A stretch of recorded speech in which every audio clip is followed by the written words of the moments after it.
want to be in RA because I'm like, man, that's too much work in college. Then they said you get free room and board. I was like, where do they do that? Where can I get signed up for that free room and board? Because free room and board means I get a refund check. Give me a pen. So I was a resident advisor in 10th grade as a sophomore, right? As a sophomore, I was a resident advisor because I filled in for the guy who was stressed out. Yeah, it sounds stupid, huh? He was stressed out, he drank, yeah, and he didn't just drink coffee. He was stressed out. He said, I can't do this job no more. I said, I ain't doing it. Free room and board? Yeah, I'll move in. Because I'm not gonna let you stress me out. You understand what I'm saying? Some folks tend to let stuff stress them out a little bit more than other folks. If I can't do nothing about it, I can't do nothing about it. I'm about to get this free room and board. That was my mentality, okay? As an RA, I still have my friends, I still have my life, and we would go out all the time. My friend Melvin would love to go out with me, right? Melvin thought he had game. Y'all know what I mean by game, right? I mean, he thought just because he was a pretty dude, you know, now don't get it twisted, I'm all male, but Melvin was a pretty dude. You know what I'm saying? He had the long hair, he had the light skin, he was kind of half Puerto Rican, he was, you know, and all the ladies looked at him, and he went out, who was he? Until he smiled because Melvin was missing a tooth. I can't make this up. Melvin was missing a tooth, but as long as Melvin didn't smile, and Melvin had some kind of New York accent, he wasn't really from New York, I don't know where it came from. He was from Southfield, Michigan, he was no part near New York, but he had a New York accent, so he was son, kid, yo, mama, what's up, shorty? So the girls was like, right? But the problem was Melvin on the board went out there when he went out. I'm talking about the same red flannel shirt, blue jeans, and boots. And he would come in every time we went out, how I look. It got to a point I'm like, look, bro, stop asking me how you look. You look like last week. You look like yesterday. You know what I'm saying?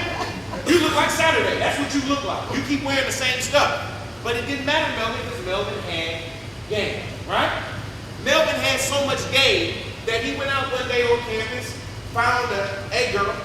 She didn't really have a name. He found, oh, there she go. Or, you know, he found her. He and my roommate. Brought her back to the dorm room. And proceeded to get intimate in a group setting. Here's where it gets weird. In college, Melvin's mama wasn't there. Melvin's grandmama, who taught him better, wasn't there. And how many of y'all know sometimes the first thing you see when you look at a woman is not her potential? You don't look at that woman and say, hey, I bet she can cook a meal. Oh, I bet she treats her father nice. I bet she has a high GPA. Fellas, what we looking at? Look at everybody here go down. The thing that causes you to catch her attention or her to catch your attention and you stop is not what she gonna do for a living.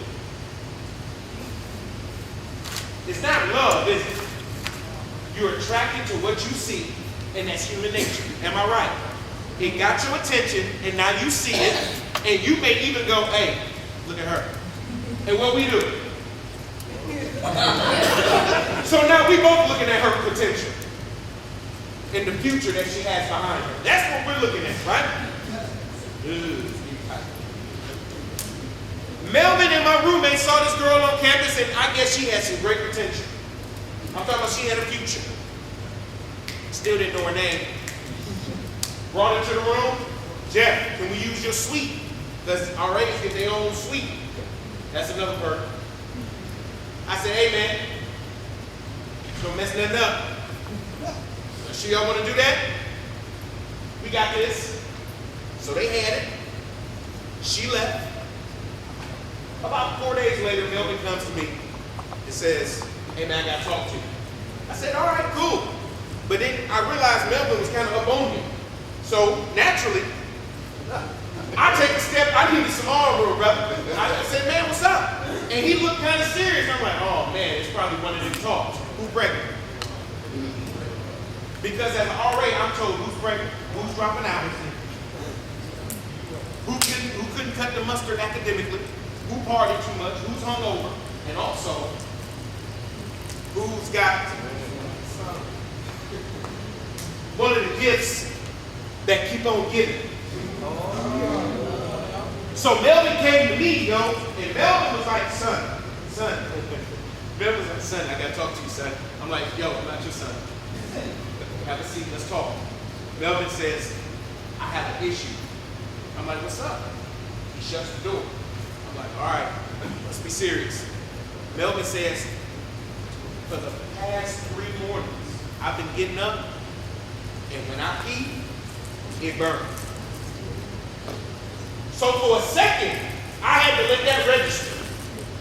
So in my mind, I'm thinking, okay, when this dude goes to the bathroom, it burns. And me, my daddy, didn't read much. I read a little bit, but I'm like, burn where? Where burn? He said, yo, it's like somebody got matches and it's burning, like burning through my, I said, okay, I got it. And then he says, that ain't it though. He says, then there's some white filmy stuff coming out at the end of it. This is the part where people start squirming in their seats. That's good, that's good, that's good. You squirming, sir. You'll make it. So he said some stuff coming out the end. And I said, Melvin, yo, you might need to go to Snow Health Clinic. That was our on-campus health clinic. Then Melvin says, no, I can't because that's in the middle of campus. Snow Health Center was set up like this. If Snow Health Center is that cart back there with the water on it, all the other dorms were around. So you had to take the walk of shame,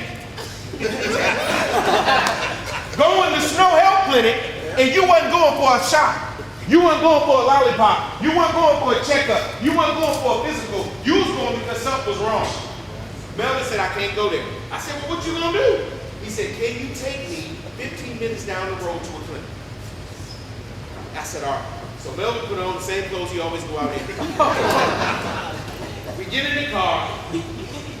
We go 15 minutes down the road. Guess who we see? Everybody who's on campus. Who didn't want to take the walk of shame, but now they're sitting in the lobby room of broken dreams. So they sitting in the lobby. Melvin's filling out the paper. He's uncomfortable. I can tell he in pain. But yo, he my boy, but we ain't that cool. So I didn't have too many more questions for him. Like, are you hurt now? Is it burning now? Like, we cool, but we ain't that cool. So Melvin, the nurse comes out, she says, Melvin, you can come on back. He looked over at me like, Jeff, can you come with me? I'm like, look, dude, we cool. But I didn't know we was that close. So I went for moral support. So I get into the examining room. He gets on the table. I'm in the corner of the room because I want to get none over. I'm in the corner of the room. So the first thing the lady asks is, what brings you in today? Melvin says the same thing he told me. Been waking up for the past 3 mornings, burning when I urinate. And I have a discharge out my penis. You never heard it called like that. That's the correct term. All right? So the nurse says, when was the last time you were sexually active? Melvin says, a few days ago. Nurse says, with who?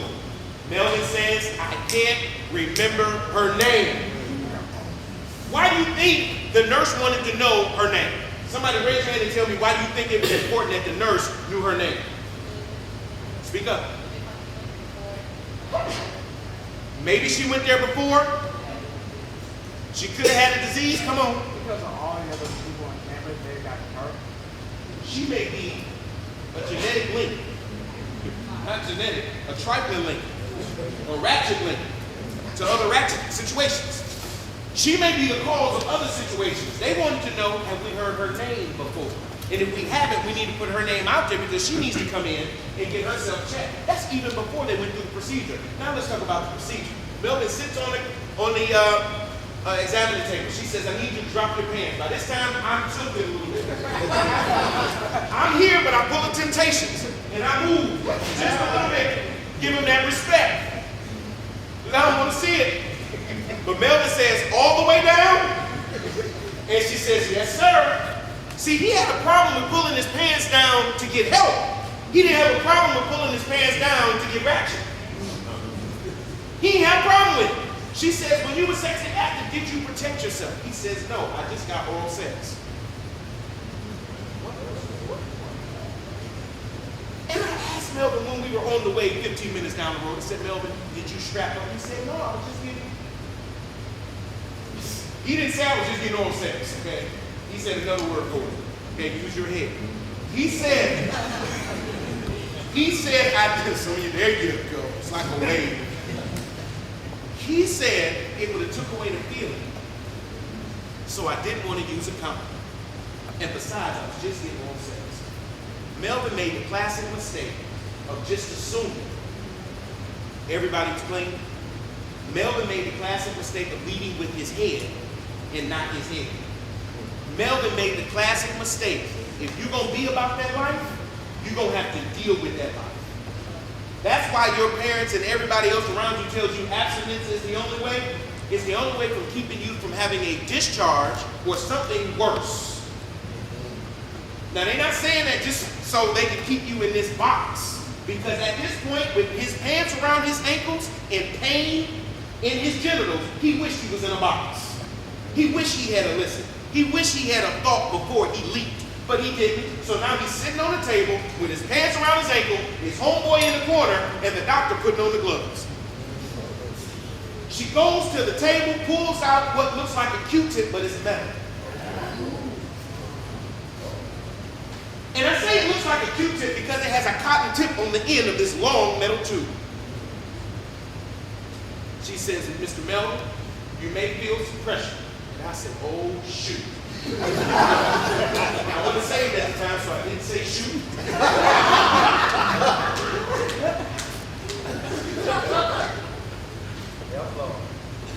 She says, Mr. Melvin, you may feel a little pressure. She goes in a little closer.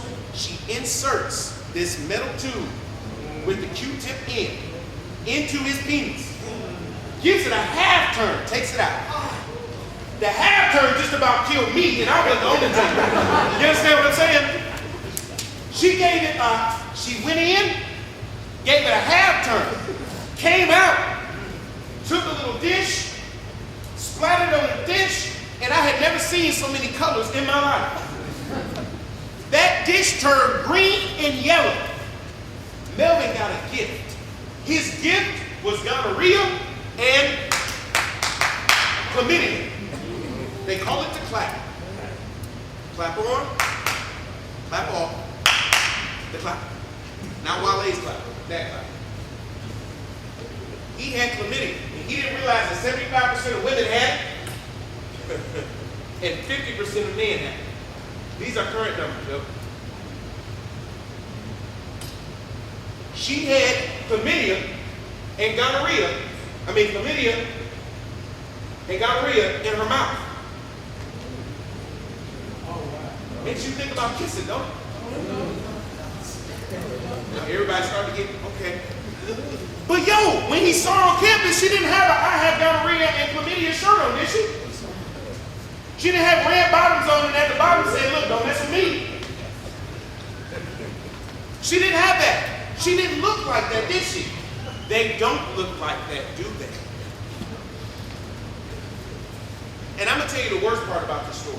You thought Melvin's part was worse. He got a shake, he got a shot, and he got on. We get back, and on the way back, he's like, man, that so-and-so, that girl, and he was calling her everything but her name, because remember, he didn't know her name, so he had to figure out names to call her. To substitute the fact that he didn't know her name. So he was calling her all kinds of names. And he said, I can't wait till I get back to campus. And I looked over, I'm like, why are you mad at her? You should be mad at yourself. He said, no, me and Brandon, which was my roommate, me and Brandon gonna have to get with her. And he said, oh, I gotta tell Brandon, because he was in there with me. We get back, he's pacing up and down the hallways, all in the dorm room. I can't wait till Brandon get back. We gonna ride on him. Okay, you already did that. Didn't get you anywhere, did it? Brandon gets back. He says to Brandon, guess what? Guess what? I had to go to the clinic because that chick was dirty. And he was like, really? I went yesterday. Brandon had already gone. How dirty was Brandon? He should have told him. He was in such a hurry was dirty.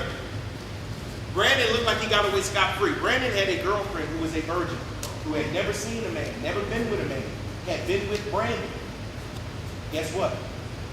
Brandon gave her the gift that girl gave him. This young lady was the daughter of a pastor. Daddy wasn't in preaching. Yeah, she was a PK. Yeah. So she had to call Daddy in tears and say, Daddy, I'm not sure what's going on with me, because she had never had sex before, so she never dealt with the gifts of sex.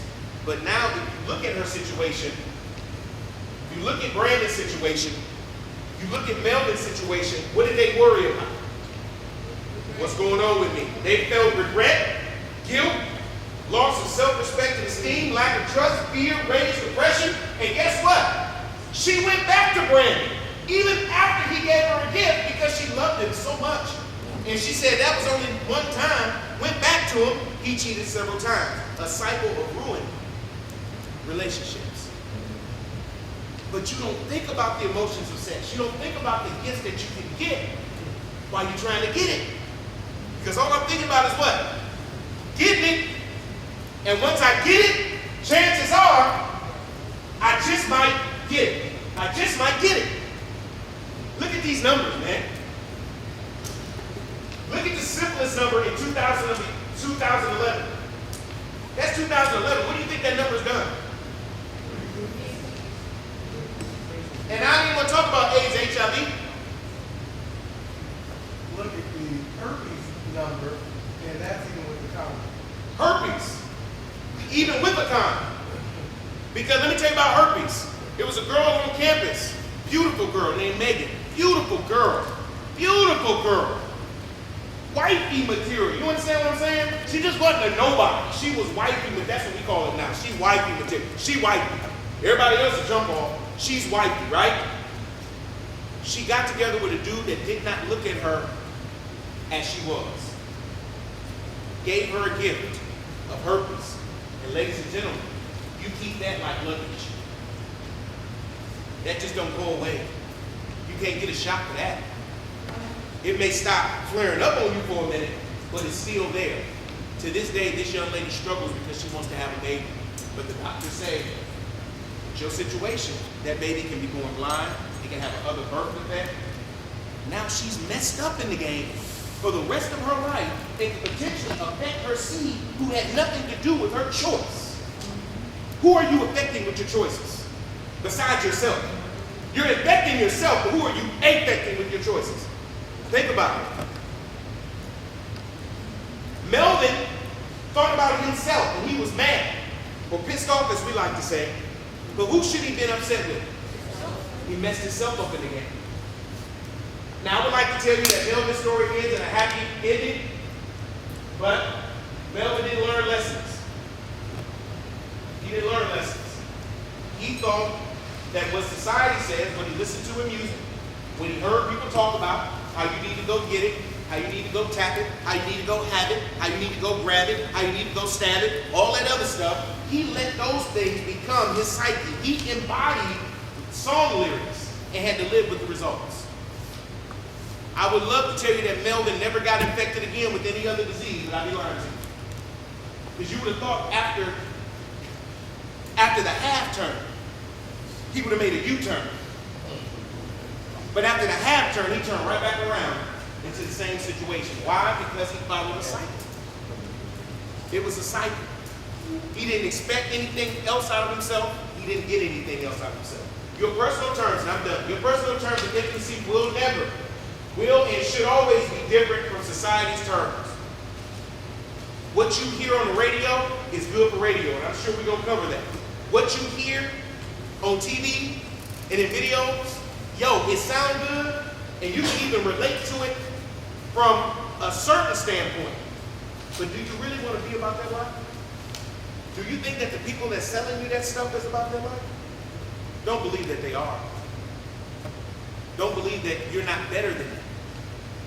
Does that make sense to anybody? You're better than what they say about you. You're better than how you feel about yourself sometimes. Sex rarely defines or displays love or intimacy. Now, I'm not trying to convert nobody, but I'm just going to keep it real. The safest sex is no sex. In Melvin's situation, he could have either did it or not do it. In the situation with Megan, she could have practiced safe sex, but still got that herpes. Still got that situation. Even with a condom on. How scary is that? How scary is that? Here, you did everything they told you to do. And when I say they, I didn't say the church. They tell you to do. Sex is okay, it's your choice as long as you say, well, what happens when my outer region gets affected? What happens if I steal hay for not doing what I'm supposed to do? What do you have a remedy? Is there a remedy for that? There's no remedy for that, is there?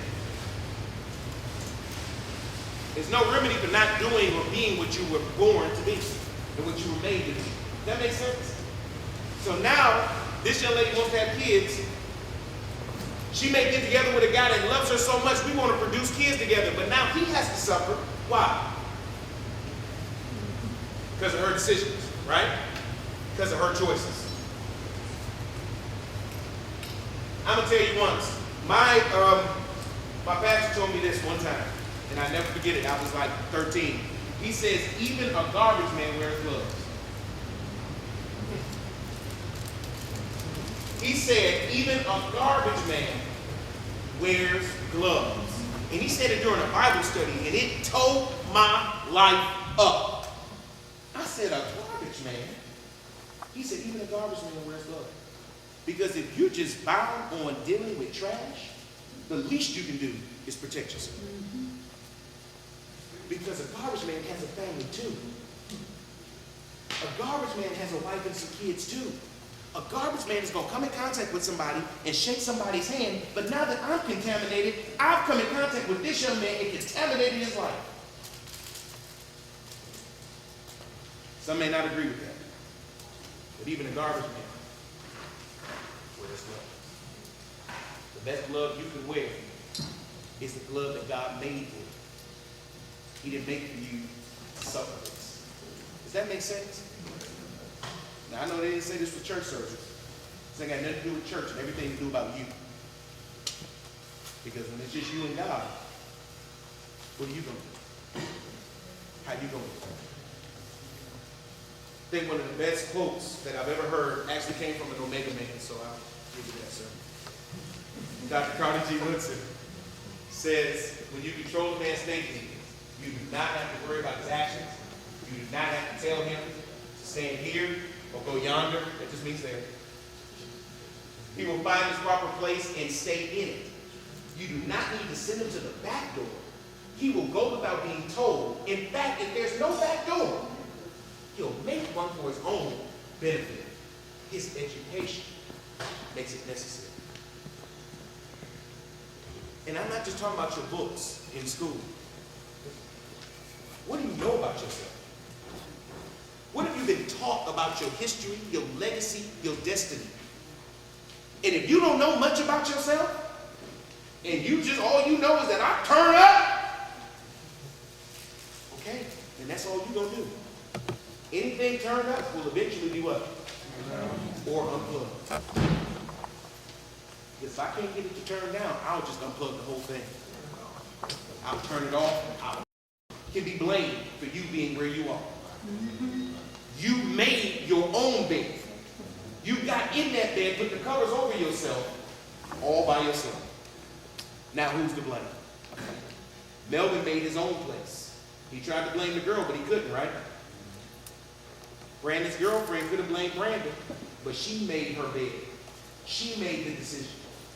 She made the lead. What's your decision? What do you know about yourself? Who are you? Where are you going? What are you going to be? Thank you all for having me. I hope it is a fair.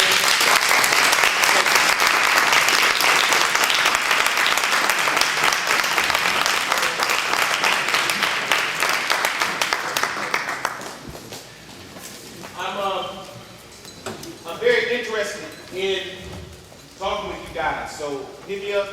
I'm not a big Facebooker. I'm sorry, I have a life. But I'm sorry, yo. Look, if you're trying to see who befriended you, get real. Hit me up on email. talk to me, okay? I know some of you guys are making a transition. Some of you guys are college bound, are in college. Most of you all should be college bound, success bound, destiny bound. I just want to be another person along the way that you can talk to. And I hope you understand by this workshop, I'm not gonna pull no punches. I ain't gonna be fake with it. I want to be real with it. If you're real, you dealing with real issues and real situations, you deserve people in your life who are gonna be real and keep it real with you. I ain't lived that long to where I can just fake it just because everybody else is. I gotta be who I am right now, as I said. Okay? So hit me up by way of email or the website. Do what you do, but do you. All right? Mr. Mayor,